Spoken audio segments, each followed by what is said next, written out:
Hi, my name is Cowper, one of the owners of Hub and Spoke, and I'm here working with the San Diego Public Library Bicycle Kitchen to show you guys how to fix your flat tire. All right, so you've gotten a flat tire and you heard that noise, and now your tire looks like this. Where do we start? We have to get the wheel off of the bike. You cannot take an inner tube out of obviously something that's connected by frame and axle and all that fun stuff that we haven't gone over yet. So step number one, all of us have brakes. Make sure you know how your brake comes undone so that we can slide this wheel out. It's called a quick release on a brake.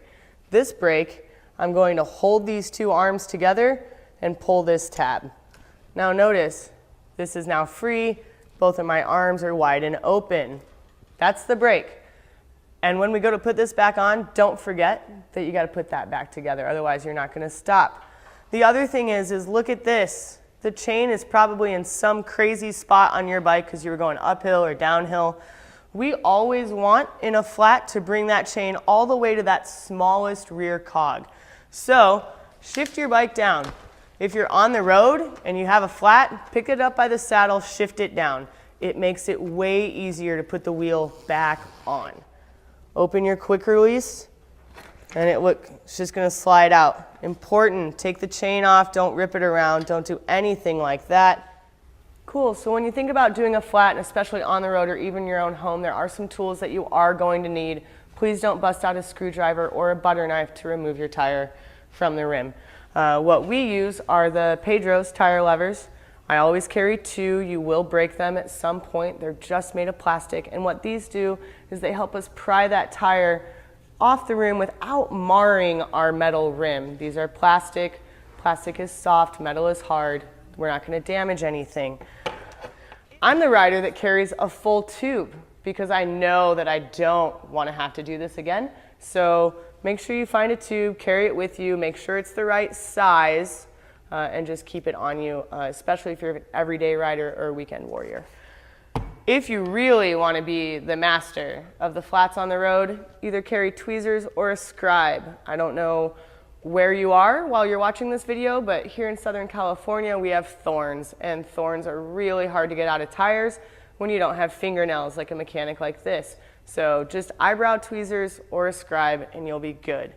Here at Hub and Spoke, we use a floor pump because again, time and efficiency. Make sure it has a gauge, and make sure when you do a flat that you're taking that PSI or that pounds per square inch all the way up to the max for your tire so that you have a good solid ride.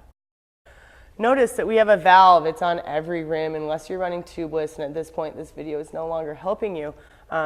Always start opposite the valve when you're removing the tire. So I see that it's there. The reason I say that is this is a sensitive spot. We definitely don't want to be prying and working on it because we want to know what caused the flat. And if we pry and dig around the valve, we may cause another hole. So I'm going to go 180 from that. And I'm going to take this tire lever. Notice it's hooked. It's got a hook on it. What we're going to do is grab one side of the tire, just like that, and pull it off this side of the rim. See how I can do that? Just one side. Just that one side. And we're going to go all the way around, past the valve, all the way up. That's one side. Now on a sweet bike like this, I can probably just pull the tire off. So, and this is important, if you take one side off, that other side has to come off on the same way. So we're going to lift up, and we're just going to pop that tire right off. Let's go back to the valve. Where's it at? It's right where the writing is on my tire. Pay attention to that. Again, we want to work smarter, not harder. And let's pull this tube out. So we're on the road even, going to inflate our tube, the one that we're not going to use unless you're that risk taker that wants to put a patch on. We're going to see what's going on and see where that hole is. And we're going to go all the way around. I put it by my face because oftentimes they're so small that you can only feel it. You can't hear it. And we're going to check. And I have a hole right here. That's on the outside where the tire is. You can get holes on the inside. That's a bigger issue. That's a rim issue. You're probably not riding home at this point. but ours is on the outside. So if I know that my hole is here and the valve is here, and the valve was here on my tire, there's only 2 spots it can be at best. Again, always check the full tire, but we're going to go through and we're going to grab that super sweet scribe and we're going to go through and check that tire. And you're going to look and feel on the inside and see if anything's there. If you don't have mechanic hands and you're worried about those little cuts and scrapes you can get, if you carry a piece of tissue and drag it on the inside, it'll snag on whatever caused the flat in your tire. A lot of my friends do that. They have pretty hands. I do not. I'm going to run mine on the inside. And then we're going to find stuff like this, like a thorn. And I'm going to take my scribe and I'm going to pull that thorn out. If you're super nice, blow it off the bike path. If you're like everyone else, you leave it there for the next person to pick up and have to do this with. And do the whole tire, make sure it's good, check your sidewalls. We want to make sure the tire's happy. So, grab my new tube. I think it's flat as a pancake. We need it to be a donut. You could recycle this, patch it at home. I'm going to put it in my bag on my ride. So, this is a pancake. I need a little bit of air in there. Why? Because that helps it sit up in that tire. If you leave it completely deflated, that tube is not going to do what you want it to do. It's going to sit and twist and do all the things that means you're going to get another flat 2 miles down the road. Just a little bit of air, just enough to give it shape. We're going to grab our perfectly clean tire. We're going to look for those words again. Any words, anything that gives you like, oh, this is where my valve is. I like to put it right where it tells me how much to pump it up to. That way I don't have to be spinning it around looking for that max pressure. So I'm going to stick the valve right there. I'm going to go around, put my donut inside the bigger donut. Now we got to put it back on the wheel. Some wheels are harder than others. So if you have a continental gator skin, my apologies, you will be out there longer than I will be. And what we're going to do is grab our rim, we're going to grab our tire. We're going to stick the valve through the hole with only one side of the tire actually sitting inside the rim. So I'm just going to do this inside edge first. And I'll show you on the back here. I want to leave this all the way out. And the reason that we do that is if you can get one side on and then the next, it's way easier than fighting both of those tire sides on at the end. So we're going to do one full side first. And notice I'm just holding it very gently, rolling it on. This side is the easy side. We have not gotten to the hard part yet. And I'm just going to roll it right into the center of that rim. And on the back you can see I still have that whole other side to put on. Now, when it comes to this second side, this is where it gets hard. We're going to start at the valve and work away from it. Because as we put tension on this bead to get this tire in, we want to end way up here when we're trying to rip that tire back on. So we're going to grab this, slowly start rolling it on. This tire is super easy, of course. And I'm just pushing it with my fingers. We call it kneading the bread. And notice, as I'm starting to push one side, the other wants to pop off.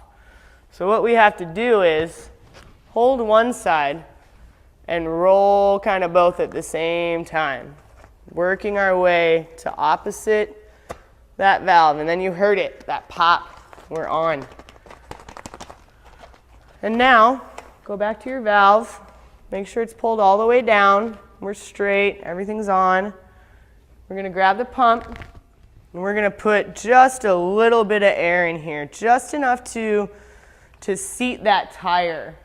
Tires have one spot that they want to sit on that rim.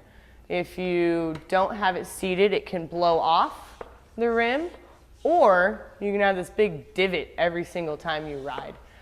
Neither one is fun. So we're just gonna go just a little bit, just enough to give that tire shape on the rim. And then we're gonna spin the wheel in your hand on the side of the road. You see how it's hopping like that?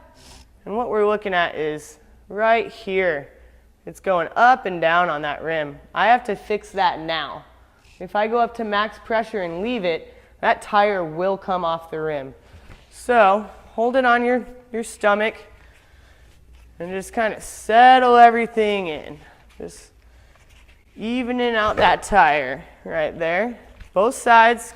Now we're gonna go all the way to max pressure. On this tire, it's 65. Always look at your tire. Just because you have a mountain bike doesn't mean it's 65. Just because you have a road bike doesn't mean it's 120. Each tire has its own max pressure.